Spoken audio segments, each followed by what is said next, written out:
Hi hello నమస్తే welcome to Hima's kitchen. ఈరోజు మన ఛానల్లో మరికొన్ని అద్భుతమైన టిప్స్తో అయితే మేము ముందుకు వచ్చేసానండి. వీడియోని అయితే కనుక ఎక్కడా కూడా స్కిప్ చేయకుండా చూడండి. ఈ వీడియో కనుక మీకు నచ్చితే అండి ప్లీజ్ ఒక చిన్న లైక్ చేయడం అస్సలు మర్చిపోవద్దు. మీరు ఒక లైక్ చేయడం వల్ల వీడియో అయితే మరొక కొంతమందికి రీచ్ అవడానికి హెల్ప్ అవుతుంది. అలాగే ముందుగా మొదటి టిప్ వచ్చేసి, సమ్మర్ వచ్చేసింది కదండి, మనం బయటకు వెళ్ళామనుకోండి ఫేస్ అంతా కూడా బాగా ట్యాన్ అయిపోయి జిడ్డు జిడ్డుగా తయారవుతుంది. అలాంటప్పుడు ఇలా అయితే ట్రై చేయండి, మీకు చాలా బెస్ట్ రిజల్ట్ అయితే కనపడుతుంది. మీరు కూడా బయటకు వెళ్ళి వచ్చినప్పుడు ఇలా అయితే ట్రై చేయండి. బాగా పండిన టమాటో తీసుకొని మధ్యలో కట్ చేసుకోవాలి. తర్వాత 1/2 టేబుల్ స్పూన్ వరకు తేనె వేసుకోండి. రూపాయి ఖర్చు కూడా లేదు కదండి, ఇంట్లో ఉన్న వాటితోనే చక్కగా ఇలా అయితే తయారు చేయవచ్చు. ఇలా టమాటా పైన 1/2 టేబుల్ స్పూన్ వరకు తేనె వేసుకొని ఫేస్ కి అలాగే నెక్ కి హ్యాండ్స్ కి ఈ విధంగా అయితే బాగా రుద్దుకోవాలండి. మరీ ఎక్కువ రుద్దాల్సిన అవసరం కూడా ఉండదు. ఒక 5 నిమిషాలు అలా రుద్దిన తర్వాత చక్కగా చల్లటి నీటితో కడిగేసేయండి. ఫేస్ అనేది చాలా అంటే చాలా గ్లోగా ఉంటుందండి. చూడండి, తళతళ మెరుస్తుంది, ట్యాన్ అంతా పోతుందండి. ట్రై చేయండి, చాలా బాగా వర్క్ అవుతుంది ఈ టిప్ అయితే. ఎండలో వెళ్ళొచ్చినప్పుడు చక్కగా ఇలా అయితే ట్రై చేయండి. అలాగే నెక్స్ట్ టిప్ అండి, ఇప్పుడు వాటర్ మెలాన్స్ కూడా చాలా బాగా వస్తున్నాయి కదండి మనకి. అయితే ఒక్కొక్కసారి పిల్లలు తాగడానికి చల్లగా ఏమన్నా కావాలి అని అడిగినప్పుడు ఇలా ఇంట్లో ఉన్న వాటర్ మెలాన్తో చక్కగా వాటర్ మెలాన్ జ్యూస్ చేసుకోవచ్చండి. మిక్సర్తో కానీ అలాగే జ్యూసర్తో కానీ పని లేకుండా సింపుల్గా ఇలా ఒక జాలి గరిటె సహాయంతో మనం వాటర్ మెలాన్ జ్యూస్ అనేది రెడీ చేసుకోవచ్చండి. మిక్సీ వేయము అలాగే జ్యూసర్లో వేయమండి, కానీ చక్కగా మనకి వాటర్ మెలాన్ జ్యూస్ అయితే రెడీ అవుతుంది. మన ఇంట్లో ఇలాంటి గరిటెలు ఉంటాయి కదండి, ఈ హోల్స్ ఉన్న గరిటెలకి పైన కొంచెం షార్ప్గా ఉంటుంది. దాని మీద మనం వాటర్ మెలాన్స్ ఈ విధంగా ముక్కలుగా కట్ చేసుకొని పైనుంచి కనుక ఈ విధంగా తురిమినట్టు చేసామంటే చక్కగా మనకి జ్యూస్ అనేది కిందకి పడిపోతుంది. మిక్సర్తో కానీ జ్యూసర్తో కానీ పని లేకుండా చక్కగా మనం ఇంట్లోనే వాటర్ మెలాన్ జ్యూస్ అయితే రెడీ చేసుకోవచ్చండి. స్కూల్ నుంచి వచ్చిన పిల్లలు చల్లగా తాగడానికి ఏమన్నా ఇవ్వమన్నప్పుడు ఏమాత్రం ఆలోచించకుండా చక్కగా ఇలా వాటర్ మెలాన్ జ్యూస్ తయారు చేయండి. చూడండి, ఈ విధంగా అయితే ఇలాంటి గరిటె సహాయంతో చక్కగా మనం జ్యూస్లు అనేది ప్రిపేర్ చేసుకోవచ్చు. తర్వాత మనం గ్లాస్లో ఈ విధంగా ఒక స్ట్రైనర్ పెట్టుకొని చక్కగా మనం వడపోసుకున్నామంటే ఇందులో గింజలు కానీ ఏమన్నా పిప్పి ఉన్నా పైన ఈ విధంగా ఆగిపోతుందండి. గ్లాస్లోకి చక్కగా మనకి జ్యూస్ అనేది వస్తుంది. చాలా అంటే చాలా టేస్టీగా ఉంటుందండి. సింపుల్గా ఇలా ఒక గరిటె సహాయంతో మిక్సర్తో పని లేకుండా తయారు చేసుకోవచ్చు. అలాగే నెక్స్ట్ టిప్ అండి, మనం అందరం కూడా పొద్దున్నే లేవగానే చక్కగా హనీ అండ్ లెమన్ వాటర్ తాగుతూ ఉంటాం కదండి. ఈ లెమన్ ని ఎంత గట్టిగా పిండినా అందులో ఎంతో కొంత రసం అనేది ఉంటుందండి. ఈ వేస్ట్ గా పడేసే నిమ్మ చెక్కలతో అయితే మనం మన బాత్రూమ్స్ లో కిచెన్ లో యూజ్ చేసుకుని వాటర్ ట్యాప్స్ ఉంటాయి కదండి, ఈ ట్యాప్స్ ని క్లీన్ చేసుకోవచ్చు. ఇలా నిమ్మబద్ద ఒకటి తీసుకొని దాని మీద అయితే కొంచెం పేస్ట్ అండి, నేనైతే పెప్సోడెంట్ వేసాను. మీ ఇంట్లో ఏ పేస్ట్ ఉంటే అది వేసుకొని చక్కగా ఈ విధంగా ట్యాప్స్ అన్నిటినీ కూడా చక్కగా క్లీన్ చేసుకోవచ్చండి. మనం వేస్ట్గా పడేసే నిమ్మ చెక్కలను కూడా ఇలా అయితే యూజ్ చేసుకోవచ్చు. స్టీల్ ట్యాప్స్ అయితే కనుక మంచి షైనింగ్గా ఉంటాయండి. ఇలా రుద్దిన తర్వాత చక్కగా కడిగేసేయండి. బాత్రూంలో సోప్ మచ్చలు అలాగే వాటర్ మరకలు పడి తెల్లగా మచ్చల్లా పేరుకుపోయి ఉంటాయి, వాటిని అయితే ఇలా నిమ్మ చెక్కలతో క్లీన్ చేయొచ్చు. తర్వాత కడిగిన తర్వాత ఏదైనా క్లాత్తో తుడిచేసేయండి. తర్వాత మరో క్లాత్ మీద కొంచెం కొబ్బరి నూనె వేసి ఈ విధంగా తుడిచేస్తే ట్యాప్స్ అనేవి మంచి షైనింగ్ గా ఉంటాయండి. అలాగే నెక్స్ట్ టిప్ అండి, అందరి ఇళ్లలో కుట్టు మిషన్లు అనేవి ఖచ్చితంగా ఉంటున్నాయండి. మనం బ్లౌజులు కట్ చేయడానికి ఈ విధంగా కత్తెరను అయితే యూజ్ చేస్తాము. ఈ కొన్ని రోజులకి కత్తెర అనేది షార్ప్నెస్ తగ్గిపోయి క్లాత్ అనేది అసలు కట్ అవ్వదు. అప్పుడు మనం బయట షార్ప్నెస్ పెట్టించడానికి సాన పట్టే వాళ్ళు వస్తారండి. వాళ్ళైతే ఒక కత్తెరకు సాన పడితే కనీసం 50 నుంచి 70 రూపాయల వరకు తీసుకుంటారు. అలా ఎక్కువ ఖర్చు లేకుండా మనం ఇంట్లోనే ఇలా అయితే కత్తెరలకి చక్కగా సాన అనేది పెట్టుకోవచ్చండి. ఇది శాండ్ పేపర్ అండి, మనకి హార్డ్వేర్ షాప్లో ఎక్కడైనా కూడా దొరుకుతుంది. నాకైతే ఇది మొత్తం కూడా 20 రూపీస్కి ఇచ్చారు. దీన్ని ఒక చిన్న ముక్క కట్ చేసుకొని ఈ విధంగా మనకి ఏ కత్తెర అయితే మనం సాన పెట్టాలనుకుంటున్నామో ఆ కత్తెరకి చూడండి ఈ విధంగా అన్నామంటే పైన ఉన్న తుప్పు అనేది పోయి చక్కగా కత్తెర అనేది మంచిగా రెడీ అవుతుందండి. మనకు చాలా షార్ప్గా తయారవుతుంది. మీకు వీడియోలో క్లారిటీగా కనపడుతుంది కదండి. మనం ఆ శాండ్ పేపర్తో జస్ట్ అట్లా రఫ్ చేస్తే పైన ఉన్న తుప్పు మరకలన్నీ కూడా చక్కగా ఈజీగా పోతుందండి. మరక అనేది తుప్పు అనేది అస్సలు ఉండదు. ట్రై చేయండి, చాలా బాగా వర్క్ అవుతుంది. బయటకు వెళ్ళి ఎక్కువ డబ్బులు ఖర్చు పెట్టే పని లేకుండా మనం చాలా సింపుల్గా ఇంట్లోనే అయితే కత్తెరలకు కానీ చాకులకు కానీ ఇంట్లోనే సాన అనేది పెట్టుకోవచ్చు. ఇలా కత్తెర అంతా కూడా ఈ విధంగా సాన పెట్టిన తర్వాత కొంచెం చివరిలో కొబ్బరి నూనె వేసుకొని ఒకసారి రుద్దుకున్నారంటే మాత్రం చాలా నీట్గా ఉంటుందండి. ఇంకా తుప్పు అనేది పట్టకుండా ఉంటుంది. ట్రై చేయండి, చాలా బాగా వర్క్ అవుతుందండి ఈ టిప్ అయితే కనుక. ఈ శాండ్ పేపర్ మొత్తం నేను 20 రూపీస్కి తీసుకున్నాను. మనకైతే ఒక 2 రూపీస్ అయితే ఒక కత్తెరకి సరిపోతుంది. తర్వాత ఆయిల్ రాసిన తర్వాత చక్కగా ఒక క్లాత్తో నీట్గా తుడిచేసేయండి. కత్తెరకు ఉన్న తుప్పు అంతా చూడండి చక్కగా బయటకు వచ్చేసింది. కత్తెర మనకి కొత్త దానిలాగా రెడీ అయింది. చక్కగా బ్లౌజులు కట్ చేసినా కూడా చాలా నీట్గా అయితే వస్తుందండి కటింగ్ అనేది. చూసారు కదా, శాండ్ పేపరే కట్ అయింది. ఇక్కడైతే వర్క్ అవుతుంది, మీకు ఖచ్చితంగా ట్రై చేయండి. అలాగే కత్తెరలకే కాదండి, మన ఇంట్లో కూరగాయలు కట్ చేసే చాకులు ఉంటాయి కదా, వాటినైనా సరే ఈ విధంగా మనం ఇంట్లోనే సాన అనేది పెట్టుకోవచ్చండి. అలాగే నెక్స్ట్ టిప్ అండి, నిమ్మకాయలు తెస్తూ ఉంటాము, అవి ఎక్కువ రోజులు నిల్వ ఉండాలంటే ఇలా అయితే ట్రై చేయండి. ఒక గిన్నెలో వాటర్ తీసుకొని ఇందులో ఒక 1 టేబుల్ స్పూన్ వరకు కళ్ళుప్పు, ఒక 1/2 టేబుల్ స్పూన్ వరకు పసుపు వేసుకొని నీళ్ళల్లో కలిసే విధంగా బాగా ఈ విధంగా కలుపుకోవాలి. తర్వాత మనం బయట నుంచి తెచ్చుకున్న ఈ నిమ్మకాయలన్నిటినీ కూడా వేసేసుకొని ఒక 5 నిమిషాలు బాగా నీళ్ళల్లో వదిలేసి ఇలా రుద్ది బాగా కడిగేసేయాలి. ఎన్నో రకాల మందులు వేసి పండిస్తూ ఉంటారండి, కాబట్టి ఇవే కాదు ఏవైనా సరే వెజిటేబుల్స్ కానీ ఫ్రూట్స్ కానీ తెచ్చిన వెంటనే ఈ విధంగా ఉప్పు పసుపు వేసి బాగా శుభ్రంగా క్లీన్ చేస్తే వాటిపైన ఏమన్నా కూడా ఫెర్టిలైజర్స్ ఉన్నా కూడా ఏమి ఇబ్బంది లేకుండా ఉంటుందండి. ఇలా నీట్గా కడిగిన తర్వాత ఏదైనా ఒక క్లాత్ మీద అయితే ఆరబెట్టుకోవాలి, తడి అనేది లేకుండా చూసుకోవాలి. తర్వాత న్యూస్ పేపర్ ఉంటుంది కదండి, న్యూస్ పేపర్ని ఇలా ముక్కలుగా కట్ చేసుకోవాలి. మనకి నిమ్మకాయ పెట్టి చుట్టుకునే అంత వీలుగా ఉండేలాగా పేపర్ని అయితే కట్ చేసుకోవాలి. ఇలా కట్ చేసిన తర్వాత ఆరిపోయిన నిమ్మకాయలన్నిటినీ కూడా ఇదే విధంగా పేపర్లో చుట్టుకోవాలండి. ఇలా చుట్టుకొని ఏదైనా ఒక బాక్స్లో పెట్టుకొని స్టోర్ చేసుకుంటే కనుక మనకి నిమ్మకాయలు అనేవి 3 నెలలైనా సరే పాడవకుండా ఫ్రెష్గా ఉంటాయండి. ఇలా అలాగే నెక్స్ట్ టిప్పు, మనం స్టవ్ మీద పాలు పెట్టిన ఒక్కొక్కసారి టీ కానీ పాలు కానీ పొంగిపోతూ ఉంటాయి. అలా ఇబ్బంది లేకుండా అడుగున ఒక ప్లేట్ పెట్టుకున్నారనుకోండి, స్టవ్ కింద పొంగినా కూడా ప్లేట్లో పడతాయి. స్టవ్ అంతా కూడా ఆగమవకుండా చాలా నీట్గా ఉంటుంది. అలాగే నెక్స్ట్ టిప్ అండి, మన కిచెన్లో చిన్న నుసుపురుగులు కానీ ఈగలు దోమలు ఏమన్నా ఎక్కువగా ఉన్నాయి అనుకున్నప్పుడు ఇలా అయితే ట్రై చేయండి. ఒక 7-8 లవంగాలు తీసుకొని వాటిని చివరన కొంచెం కట్ చేసుకోవాలండి, లేదంటే ఆ బర్నర్స్ లో పట్టవు. చివరన కొంచెం కట్ చేసుకోండి, చక్కగా మనకి బర్నర్స్ లోపల పడతాయండి. ఆ హోల్స్ లో పెట్టుకోవాలి. ఇలా ఒక 7-8 లవంగాలను తీసుకొని బర్నర్స్ లోపల పెట్టి స్టవ్ ఆన్ చేసుకోండి. ఇవి పెట్టిన తర్వాత స్టవ్ ఆన్ చేయండి. ముందే స్టవ్ ఆన్ చేస్తే చేతులు కాలుతాయండి. ఇవన్నీ వెలిగిన తర్వాత స్టవ్ ఆఫ్ చేసేయండి. ఈ లవంగాలు కాలి వచ్చే పొగ వల్ల ఈ స్మెల్కి అయితే అసలు ఇంట్లో నుసుపురుగులు కానీ ఈగలు దోమలు ఏవి రావండి. అలాగే మరొకటి ఇప్పండి, ప్రతిరోజు కూడా దేవుడి రూమ్లో కర్పూరం వాడుతూ ఉంటాం. ఈ కర్పూరం మెత్తబడకుండా కొన్ని బియ్యం గింజలు వేసుకోండి. మరొకటి ఇప్పండి, మనం ఇలా ఫ్రూట్స్ తెచ్చుకున్నప్పుడు చిన్న నుసుపురుగులు అనేవి వాళ్తాయి. అలా నుసుపురుగులు వాలకుండా ఉండాలంటే ఒక గిన్నెలో కొంచెం నీళ్లు తీసుకొని ఒక కర్పూరం బిళ్ళ నలిపివేయండి. అసలు ఆ ఫ్రూట్స్ దరిదాపుల్లో కూడా పురుగులు అనేవి రావు. అలాగే మరొకటి ఇప్పండి, ఒక చిన్న గిన్నెలో కొంచెం నీళ్లు తీసుకొని ఒక 2 కర్పూరం బిళ్ళలను నలిపివేయండి. ఈ కర్పూరం కలిసే విధంగా బాగా కలుపుకోవాలి. మనం నైట్ పడుకునే ముందు గిన్నెలన్నీ కడుగుతాం కదండి, గిన్నెలు కడిగిన తర్వాత షింకులో కనుక ఈ కర్పూరం కలిపిన నీళ్లను పోసామంటే మనకి షింకు ఎటువంటి బ్యాడ్ స్మెల్ రాదు. అలాగే డ్రైనేజ్ పైపుల లోపల నుంచి బొద్దింకలు అనేవి రాకుండా ఉంటాయండి. అలాగే మరొకటి ఇప్పండి, మన కిచెన్లో ఇలా సెల్ఫ్లో దోమలు కానీ అలాగే చీమలు ఎక్కువ వస్తుంటే అక్కడొకటి కర్పూరం బిళ్ళ పెట్టండి. ఆ స్మెల్కి అసలు చీమలు కానీ అలాగే బొద్దింకలు కానీ ఏమి రావు. అలాగే మనం దేవుడి దగ్గర ఇలాంటి ధూప్ స్టిక్ వెలిగిస్తూ ఉంటాం కదండి, ఇది ఒక్కొక్కసారి త్వరగా వెలగదు. త్వరగా వెలగాలంటే పైన ఒక చిన్న కర్పూరం బిళ్ళ పెట్టి వెలిగించినట్లయితే చక్కగా వెలుగుతుందండి. అలాగే నెక్స్ట్ టిప్ అండి, మనం ఇంట్లో ఎప్పుడైనా సాంబ్రాణి వేయాలంటే మనకి బొగ్గులు అనేవి త్వరగా వెలగవండి. అలాంటప్పుడు ఇలా ట్రై చేయండి. ఒక కర్పూరం బిళ్ళను లోపలికి పెట్టి పైనుంచి ఒక కర్పూరంని నలిపివేయండి. తర్వాత కర్పూరంని వెలిగించి పైన ఒక 2-3 బొగ్గులు ఈ విధంగా పెట్టుకోవాలి.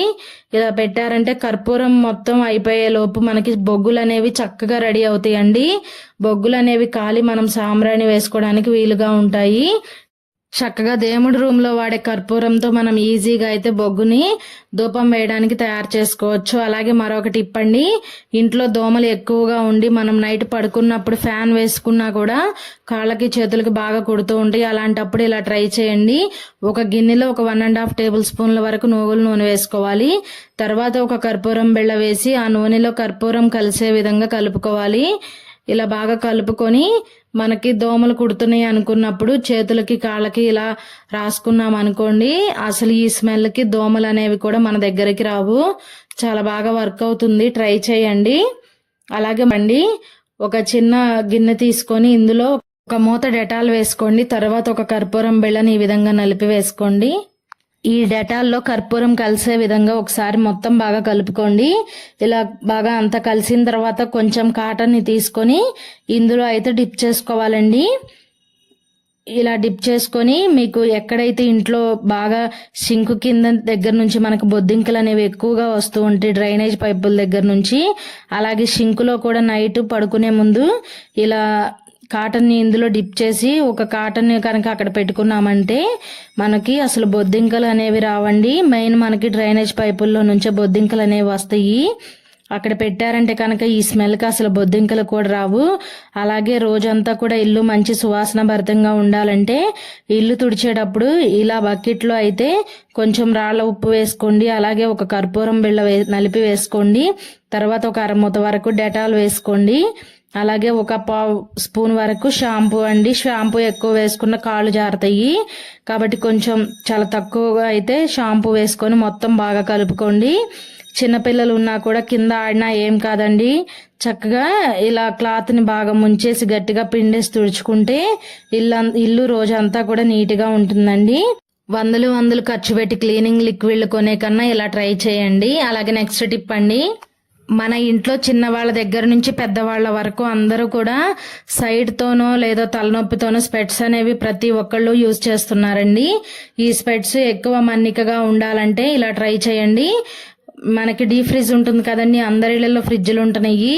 మనం డీ ఫ్రిడ్జ్ లో కనుక ఈ స్పెట్స్ని పెట్టేసేసి డోర్ వేసేయండి. ఒక 3 మినిట్స్ ఉంటే సరిపోతుందండి, ఎక్కువేమి ఉండాల్సిన అవసరం లేదు.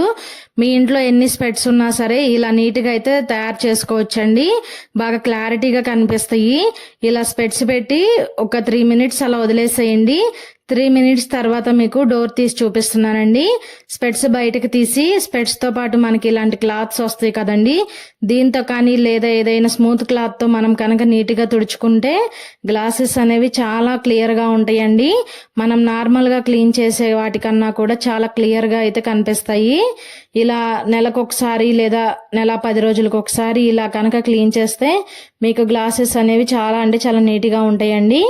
ఎక్కువ రోజులు మన్నికగా కూడా ఉంటాయి. ట్రై చేయండి.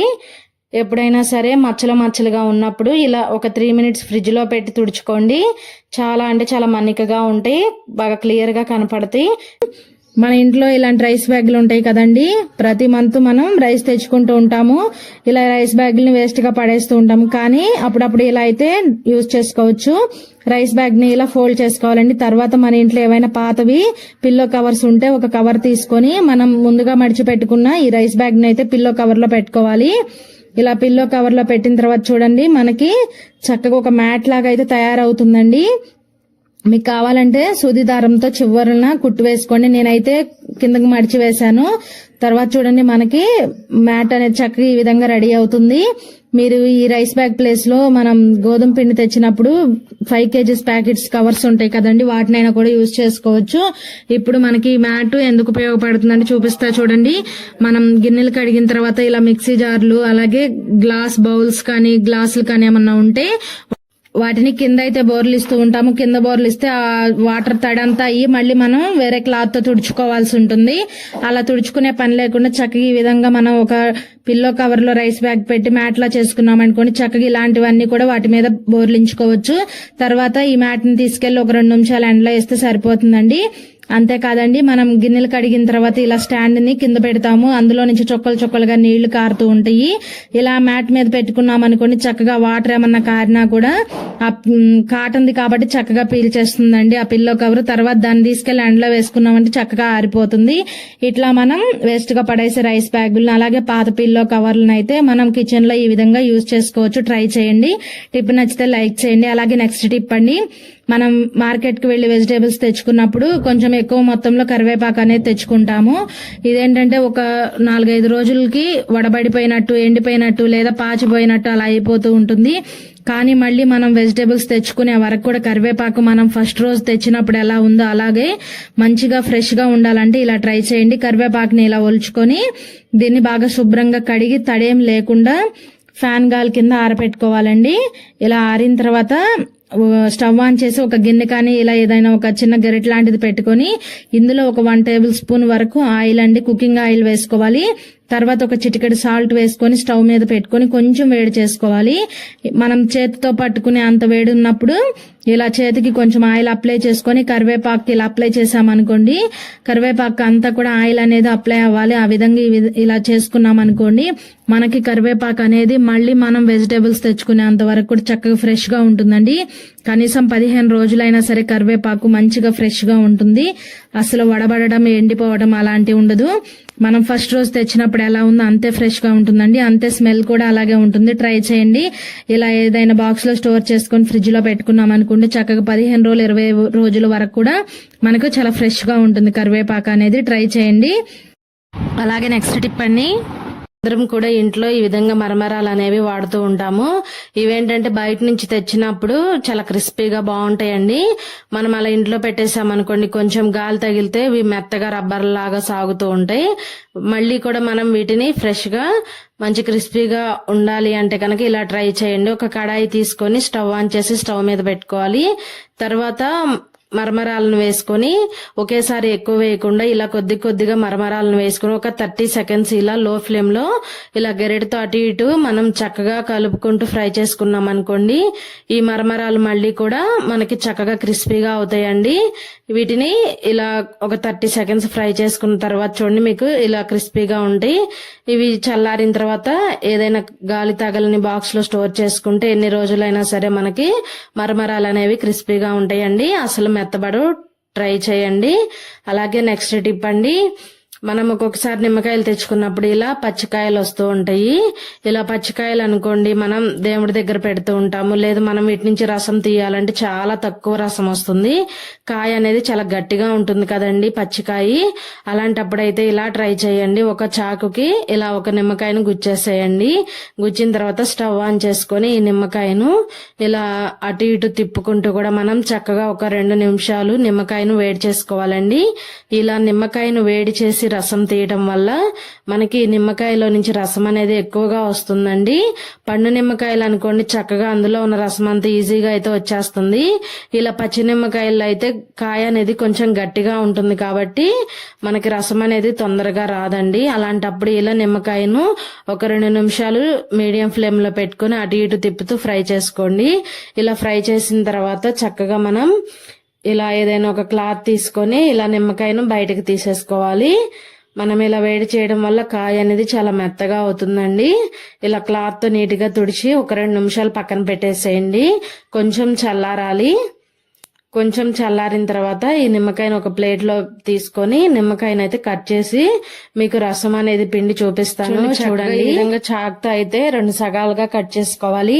నిలువుగా కట్ చేయొద్దండి, ఇలా అడ్డంగా కట్ చేసుకోవాలి. అప్పుడే మనకి జ్యూస్ అనేది ఎక్కువ వస్తుంది. ఎప్పుడైనా సరే పండు నిమ్మకాయ అయినా పచ్చి నిమ్మకాయ అయినా సరే నిలువుగా కాకుండా అడ్డంగా కట్ చేసుకోవాలి. ఇలా కట్ చేసిన తర్వాత ఒక గిన్నె తీసుకొని ఇందులోకైతే రసం అనేది పిండి చూపిస్తాను. చూడండి ఎంత రసం వస్తుందో.